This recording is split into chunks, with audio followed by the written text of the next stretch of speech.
Bien, mes chers amis, bonjour. Alors, je sais qu'on est tous submergés d'images, de vidéos, et même de shiurim. Et je me demande en commençant cette vidéo, qu'est-ce que je peux apporter de plus?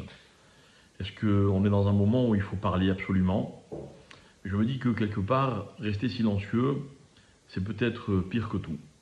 Et donc, voilà, je prends mon courage à deux mains et je m'adresse à vous pour vous dire essentiellement trois choses. Première chose que je voudrais dire, c'est que ce qui nous arrive aujourd'hui en Israël, et qui touche évidemment les Juifs du monde entier, mais avec forcément beaucoup plus d'intensité pour ceux qui vivent en Israël, pour ceux qui vivent dans le sud d'Israël, pour ceux dont des membres de la famille ont malheureusement été blessés, tués, pris en otage, pour ceux qui sont au front, nos chers soldats. Et donc, tout le monde, chacun à son niveau, sent que quelque chose est en train de se passer. Même les nations, même les hommes politiques s'accordent tous pour dire ce qui est en train de se passer ne s'est jamais passé. Je ne suis pas de ceux qui cherchent à savoir est-ce que c'est pire ou moins grave, est-ce qu'on a eu mieux ou on a eu pire, mais il se passe quelque chose de très particulier. Je voudrais juste qu'on n'oublie pas que tout vient d'Hachem. Qu'en Israël, nous avons certes une armée performante, surtout extrêmement motivée, mais que dans la vie, quand on voit, c'est parce que Dieu veut que l'on voit, et quand on ne voit pas, c'est parce que Dieu veut que l'on ne voit pas. Et pour appuyer ce que je dis, je pourrais vous citer des versets dans les Tehillim, un super connu qui dit, Enaem laem velo yir'u, ils ont des yeux mais ils ne voient pas. Un autre dans un autre psaume qui dit, Im Hashem lo yishmor ir, shav shakat shomer, si Dieu ne garde pas la maison, littérale, la ville, alors le gardien se fatigue pour rien. Et nous, on a toujours été convaincus, et malheureusement, on y est rappelé douloureusement, que c'est Akadosh Baruch Hu qui protège le peuple juif. C'est personne d'autre. Et Akadosh Baruch Hu, il a beaucoup de shlichim, beaucoup d'émissaires, et il est évident que plus une personne s'investit, plus elle prend sur elle, et plus elle va loin dans la mission dont elle se sent chargée, et plus elle est un chalière d'Akadosh Baruch Hu. Alors je voudrais d'abord qu'on pense à tous nos soldats, nos chayalim, à tous ces gens qui n'ont pas peur d'affronter l'ennemi, qui n'ont pas eu peur d'affronter l'ennemi, qui vont sauver des vies. Je voudrais que l'on prie pour eux, pour que Hachem les ramène chacun chez eux, au sein de leur famille. Je voudrais qu'on prie également pour les otages, dont on n'arrive même pas à imaginer la souffrance, le sort, la difficulté de ce qu'ils vivent, eux, et aussi leur famille, qui les attendent, qui sont à l'affût de n'importe quelle information, prêts à se raccrocher à n'importe quoi. Je voudrais que vous sachiez aussi que les textes sur la fin des temps sont extrêmement variés. Tout est écrit, le pire comme le meilleur. Et qu'en fait, Akadosh Baruch Hu, les hommes, ont déchiffré dans les textes un peu toutes les combinaisons possibles. Ça va dépendre de nous. En fait, on se rend compte que Dieu nous fait des cadeaux, mais il faut qu'on puisse les mériter. Alors nous, on vit en Israël, et pour ceux qui n'y vivent pas, nous avons Israël. C'est un cadeau. Il faut qu'on le mérite, tous les jours au quotidien. La deuxième chose que je voudrais dire, c'est que le temps n'est pas arrivé de dire que c'est à cause de ceci, ou à cause de cela, ou à cause, pire, d'un tel ou d'un autre tel. Que quand, malheureusement, le peuple juif souffre, il y a donc ce qu'on appelle dans le monde Midat Hadin, la rigueur, la sévérité.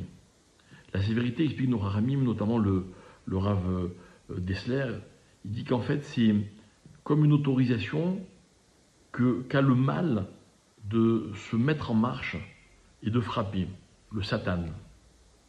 Et donc, si Dieu préserve, le Satan entendait aujourd'hui que les Juifs eux-mêmes s'accusent mutuellement, même s'ils s'accusent à eux-mêmes en disant nous n'avons pas fait ceci, nous n'avons pas été à la hauteur, eh bien, ça ne pourrait peut-être qu'ajouter du mal. Évidemment qu'il faut se remettre en question, évidemment qu'il faut se ressaisir. Mais je crois que plutôt que de dire ce qu'on a fait ou ce qu'on n'a pas fait, il faut voir ce qui est en train de se passer. Que Baruch Hashem, les Juifs, se rapprochent les uns des autres. Que le peuple se ressoude dans la douleur, certes, mais c'est ce qui est en train de se passer. Que tout le monde se met à prier. Que les Chayalim mendient pour qu'on leur envoie des tzitzit katan, pour qu'on prie pour eux. Et cette unité, cette prise de conscience, je crois qu'elle sera pour le peuple juif un énorme mérite, et certainement un mérite suffisant pour que les meilleures des prophéties se réalisent très rapidement, et si Dieu veut très facilement, pour tout le peuple juif. Et puis à titre un peu plus individuel à chacun, je voudrais reprendre ce qui a été dit un peu partout.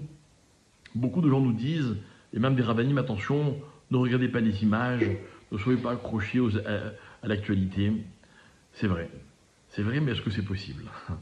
Et vous savez, il y a un concept dans la halakha qui dit que Xera she'en tzibur yachol la'amod ba, on ne peut pas obliger le peuple à faire une chose qu'il n'est pas capable de faire. Alors moi, je crois que celui qui est capable doit regarder le minimum. Mais je voudrais expliquer d'abord pourquoi, et deuxièmement, qu'est-ce que je propose comme marché avec tout celui qui veut bien. D'abord, pourquoi? Parce que, premièrement, quand on voit le mal, nos maîtres nous disent que l'homme s'habitue à ce qu'il voit. Et quelque part, il se désensibilise. Or, la sensibilité, c'est le siège des midot tovot, c'est-à-dire des qualités humaines de l'homme. Et en fait, même si vous allez rester des gens très gentils, mais en voyant des images de cruauté, des images de violence, eh bien, c'est notre sensibilité qui est touchée, et donc, quelque part, on y laisse un petit peu de nos midot de vote, de nos qualités humaines. Il faut se protéger. Protéger encore plus nos enfants. Ensuite, on perd un temps fou. Et moi, je vous demande une question à laquelle je crois qu'il n'y a pas de réponse. À qui ça rend service qu'on soit constamment aux aguets et constamment accrochés à nos écrans? À personne. Si on voit des scènes de violence, ça ne va pas ramener ceux qui sont partis. Ça ne va pas guérir ceux qui ont été blessés. Si on voit des témoignages, ça ne va pas faire revenir ceux qui sont en captivité. Et ce n'est pas ça qui va sauver nos soldats. Oui, il faut être au courant. Je veux bien. Je veux bien, c'est une nécessité. Oui, c'est humain, c'est normal. On a tous besoin de savoir en permanence qu'est-ce qui se passe et qu'est-ce qui ne se passe pas. D'accord, mais des titres suffisent largement. Ce n'est pas la peine d'aller plus loin. Mais, si vous ne vous sentez pas capable, et que vous consacrez du temps, excusez-moi l'expression, que vous gaspillez des énergies dont on a tant besoin, en étant un spectateur peut-être un peu morbide, alors en échange, voilà ce que je vous propose.